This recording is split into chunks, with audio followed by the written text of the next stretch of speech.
Welcome to our webinar today, Admission Done Well, Success for Everyone. This is part of the International Education and Schools Fair. So I'm here today with Claudine, Hakim and Julia Love. So welcome, lovely to see you. So Julia, you're Director of Admissions, International School of Kuala Lumpur in Malaysia, and Claudine, you are Head of Advancement Transitions and Student Support at the International School of London. Lovely to have you both here. So this is an interesting topic and one we've been wanting to expand on for quite a while, because I know some parents and employers and relocation professionals view admissions with trepidation, thinking, goodness, it's so complicated, and I don't know anything about schools. I haven't been to school, in a school, since I was a child. So let's use this time to allay everyone's fears and really highlight how really admissions departments and teams are the key to unlocking a school and finding out if your child is going to be happy and thrive there. So I hope that's okay for the agenda for you. So let's start with Claudine to begin this one. For many parents, corporate HR, global mobility teams and relocation professionals, consultants, the admissions process, as I just said, for the relocating family can be intimidating and complicated. So how do you ensure a positive experience for everyone? Well, really, first and foremost, the families need to be heard. And this can only happen if we listen to their needs and we understand their situation. The relationship with the relocation professionals and families actually begin from the moment we have that first contact. And each family's journey will be different. And so it needs to be tackled very much as a case-by-case situation. The school needs to be clear about its admissions process so that there's no confusion about what steps the family needs to take, while equally the school looking carefully to identify the needs of the prospective family. For example, our head of admissions, he meets, whether it's virtually or in person, with every family. And we encourage every member of that family to be part of the interview process. If they are at school, we invite them to meet other members of the community based on their needs, based on their interests. Because ISL is an international school where we have a multinational community and we have over 22 languages that we offer within our curriculum. There are times when a family may come and not speak much English, and then we will engage in having our languages teacher meet with them and our head of multilingualism. Or if you find that a student has a particular interest, it's so important then that the school try and link that student with perhaps the head of that department, be it sports. And hence that makes that experience quite positive. This is very much a two-way process for both parties to see whether the school is the right fit. And it can only happen if you put the student's needs first.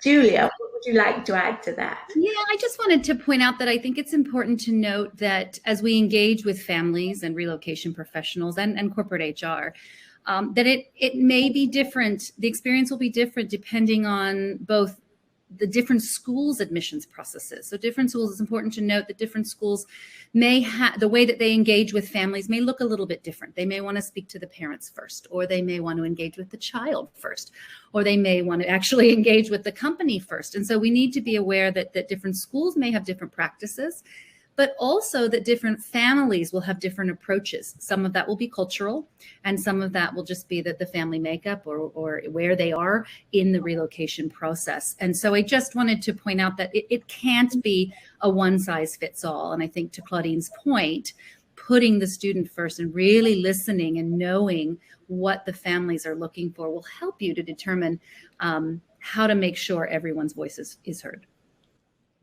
Absolutely. So perhaps you could give us an example of what a typical admissions process might look like. What are the key timelines and records that are needed, and the information that parents have to collate for a school generally? and of course, particularly for your school?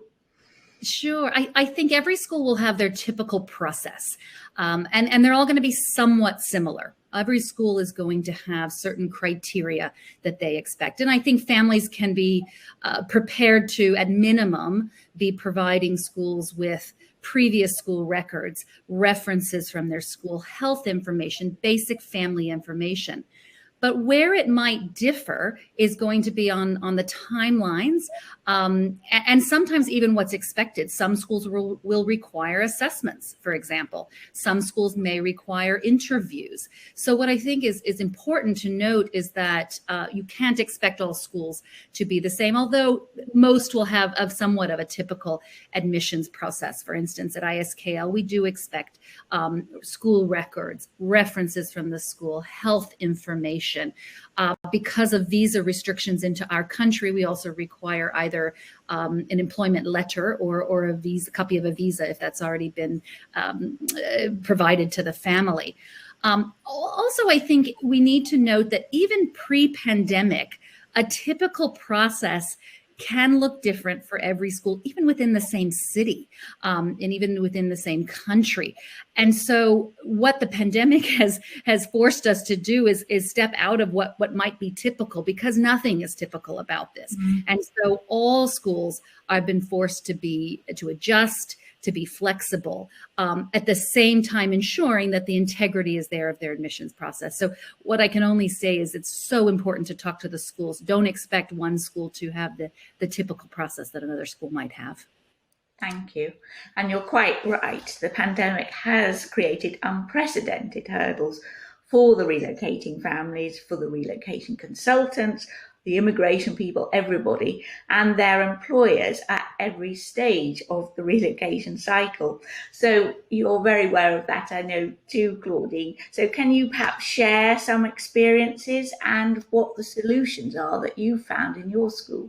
Indeed. I mean, at risk of sounding repetitive, the whole element of being flexible and agile were key throughout this process and continue to be the case.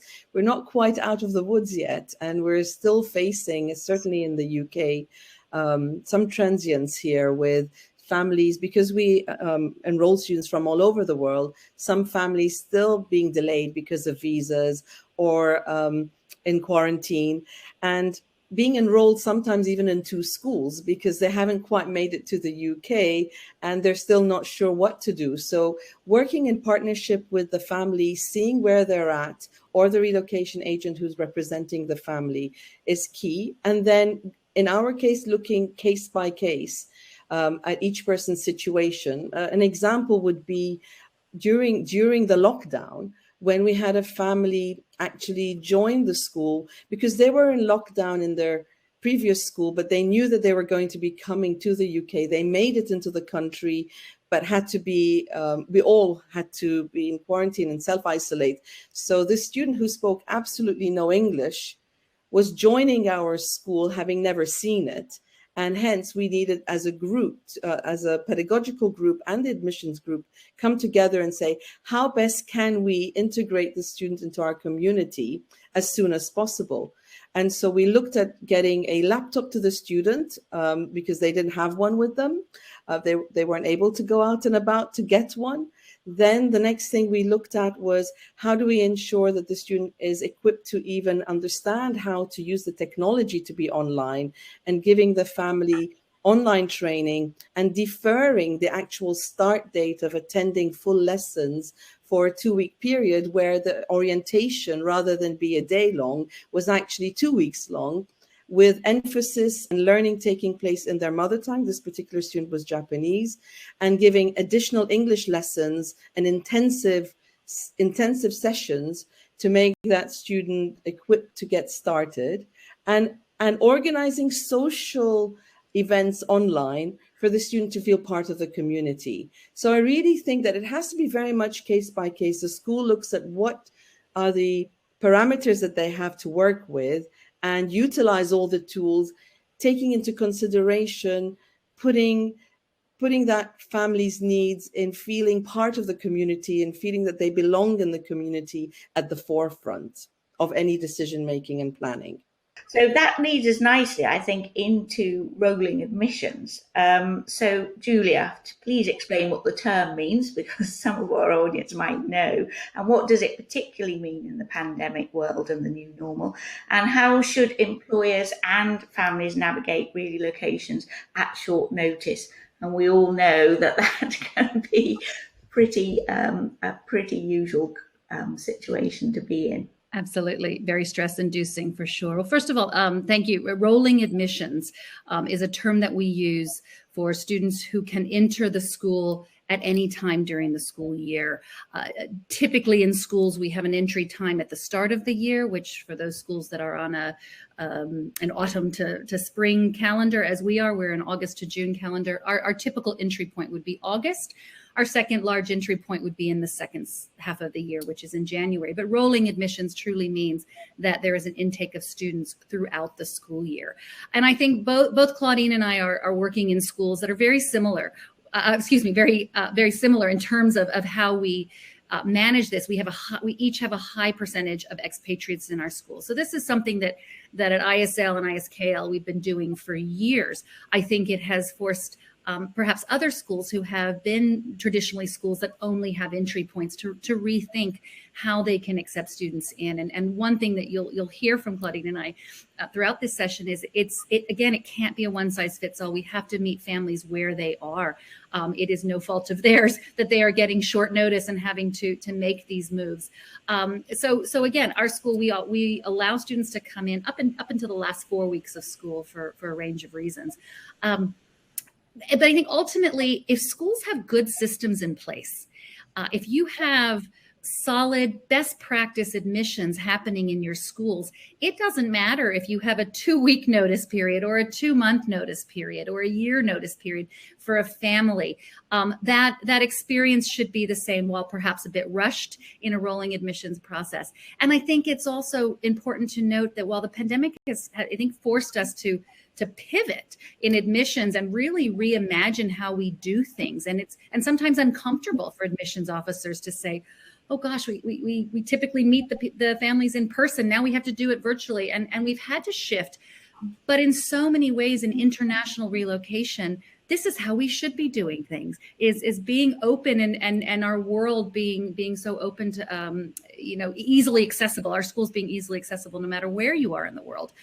One thing I would note, though, is that some of these short notice relocations have actually become prolonged because of the pandemic, because of border restrictions and visas. So families who are rushing because they think they're moving and then they get stuck. And one thing that we're seeing is that it is truly rolling, because we think a family is starting and then perhaps it gets delayed, or they have been starting online and they're in our school, and a few months later they arrive and they're doing in person, and you're feeling like you're sort of orienting these families constantly. We also have the reverse, where we think a student is leaving and then they're staying behind because they haven't been able to leave, and managing their expectations of thinking the goodbyes have happened and then something happens and then they're staying. Maybe the only thing I would caution would be that if a student does join at a time that isn't typical for any school, in our case, as you said, we're used to that, transients, but if it isn't typical, be mindful of giving that family the same orientation or as best as possible, the same orientation as you would, because we find that schools generally put a lot in place in September or January, if that's their main entry points. And if a student joins in May, friendships have already happened, school is already in motion, and it's so important that we're mindful again of that child's transition and what it means to be joining the school at that particular time, whatever that time might be. And parents shouldn't be scared to ask the school, what are you going to do to support us with this transition point? What about the best schools, and what do they do well to support the transition of students? You've touched on this, but Claudine, perhaps can you go in a little more detail on best practice for transition of students, families, and their own staff? And what are the signs to look out for in a school where transition care is really at the heart of the community? The basis of all of this is our awareness that the well-being of a student and having a a successful transition move will be key to them accessing learning. You know, research has shown with Maslow's hierarchy of needs that if your basic needs are not met, you will not access learning. And I could go on about this a lot, about how important making sure that every member of the community's orientation and transition is taken into consideration if we want, as a school where education is at the core of what we offer, if we want them to access learning. So some schools will have a transition care program that is clearly defined. At ISL, we're committed and passionate about ensuring that everyone's needs are met and that they have a positive transition coming in, even during their stay and upon departure. So what one should be looking out for is, does the school have a transitions program? Do they have a transitions team? And if they don't have something as clearly defined as that, ask in the admissions process and when you're conversing with the school, what programs do they put in place, or what elements are they considering for this family who's coming into transition? In our case, it's all over the place, so it's a little bit hard to say that there's this one particular area, because it's part of our DNA, because every single person in the school is given this remit from the moment they join us, that your well-being, your transition is important to us in whichever element of your journey. It's reiterated in all the activities we do, whether it's parent workshops, whether it's having the counselor meeting with the families when they join us, whether it's having our cultural workshops where we induct families and staff on cultural awareness and differences, etc., etc. So what I do know is that at ISKL, you've also put in place a very strong well-being program and won an award for this. Julia, would you like to expand on that a little? Thank you, Claudine. Yeah, we were delighted to win the International Schools Award for Wellbeing last year. We recognized that the pandemic was forcing what we see as our strongest asset at ISKL is our community. And when you're pulled apart and in this virtual world, we needed to find ways to stay connected. And so, nurturing well-being is fundamental to a component of our school-wide program.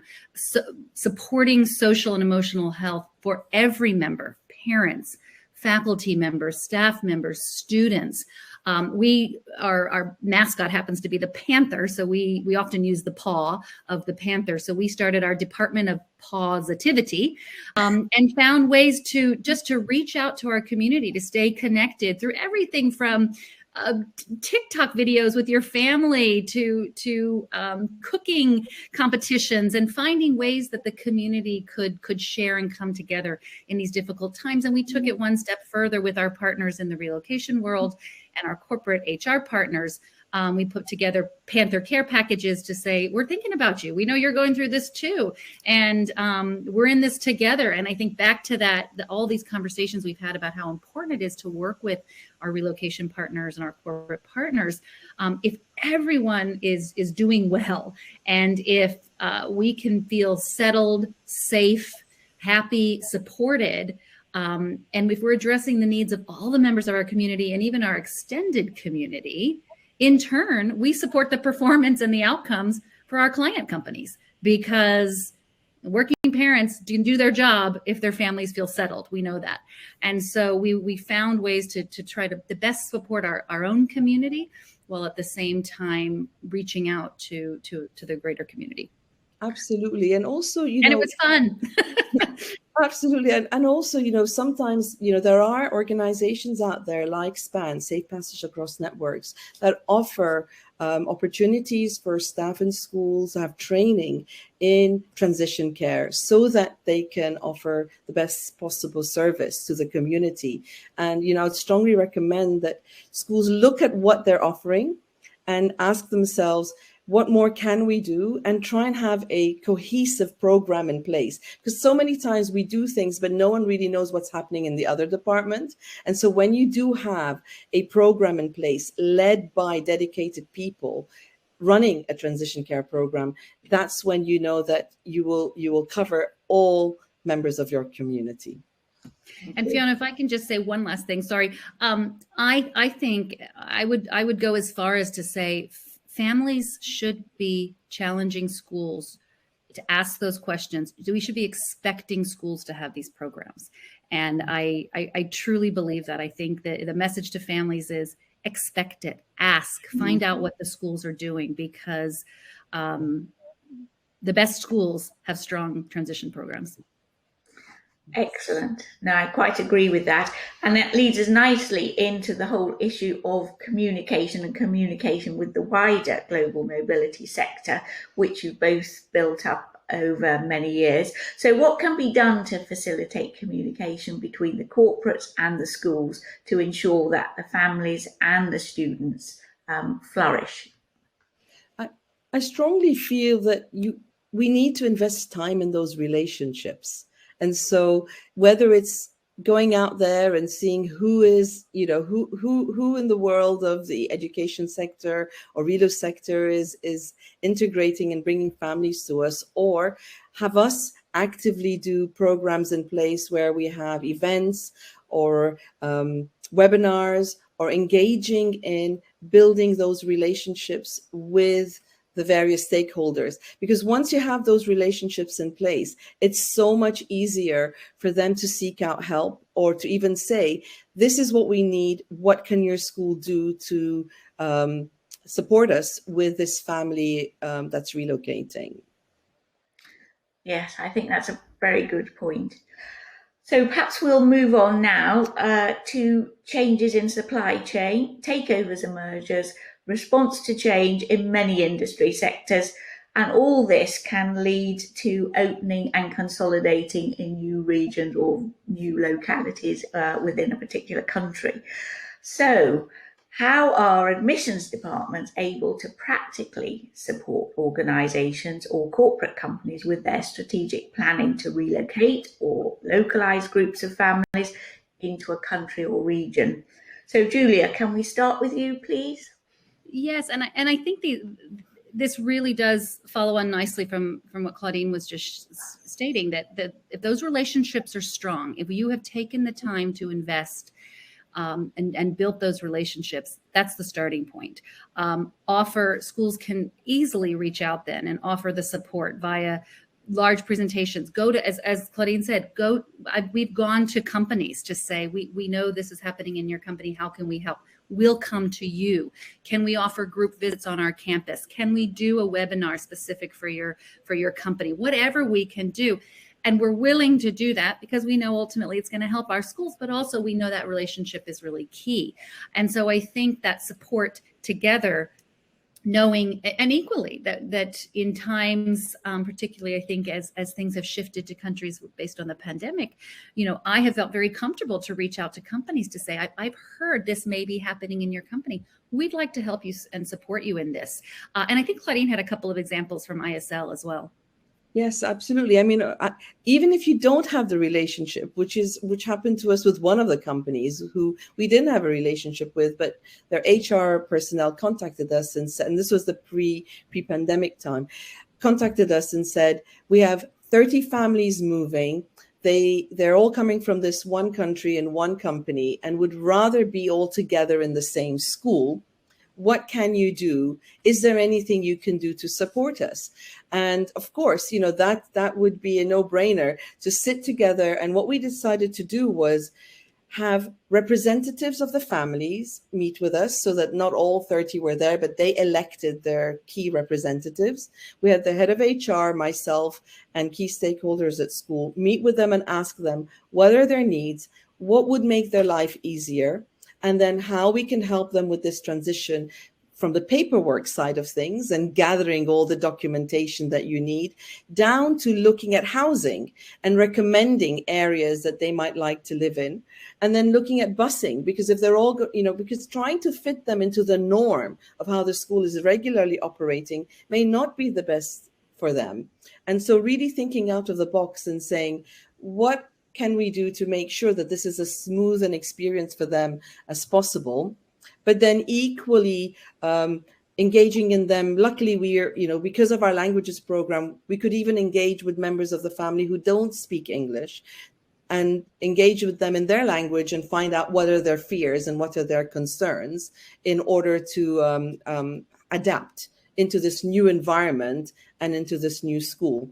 Other examples have been when we've actually gone to the company and as you said, Julia, presented to the community there about our school and what we can offer, which made life easier for them and be able to ask us questions even prior to arriving. With the virtual world we have today, a lot of the questions actually people want answered prior to actually being in the country. So I think that's another thing which we need to consider, is not waiting always till for them to be at school. It's the pre-arrival that requires a lot of the planning as well. And of course, people are changing circumstances all the time, and every corporate company will have a different situation, as well as individuals and groups of people. But I think really the wonderful discussion we've had today will really highlight just how able to help schools are and admissions departments. Julia, would you like to add anything further to that? I think I would just sort of close by saying, you know, as schools, we want to be helpful. And I think often families think of it as a daunting process of applying to a school, especially if they're coming from this first time they've moved and they've never had to go through a process of applying to a school. And it can feel overwhelming. And what we want to do is break down any barriers. We're in this together and we work together and we want what's best for families. And I just want to reiterate that we're here to work together. We're not trying to make it difficult for families. Well, thank you very much. I think you've made that clear. So whether international families are moving on their own or looking for a new career role in a different country or region, or whether they are following an international assignment program, or even being localized in a particular region, there is always support available. So please just ask. So thank you very much, both of you. You're both award-winning schools, and we mustn't forget also International School of London and Surrey were also Relocate Award winners, and you've been award winners too at ISKL and shortlisted many times also. So thank you very much for joining us, and we wish you luck with this new academic year. So I've been talking today in this webinar with Claudine Hakim, who is the Head of Advancement Transitions and Student Support at International School of London. And please do get in touch, as she was encouraging you to do. Our other speaker was Julia Love, Director of Admissions International School of Kuala Lumpur in Malaysia. I'm Fiona Murchie, the Managing Editor of Relocate Global. We have a full, extensive range of free resource materials on our website. We offer a digital magazine, which is available quarterly, as well as newsletters, our international education and schools guides and country guides, as well as a host of features and news, which is available on the website. This webinar has been brought to you as part of our International Education and Schools series of webinars for the Autumn International Schools Fair. Thank you for joining us.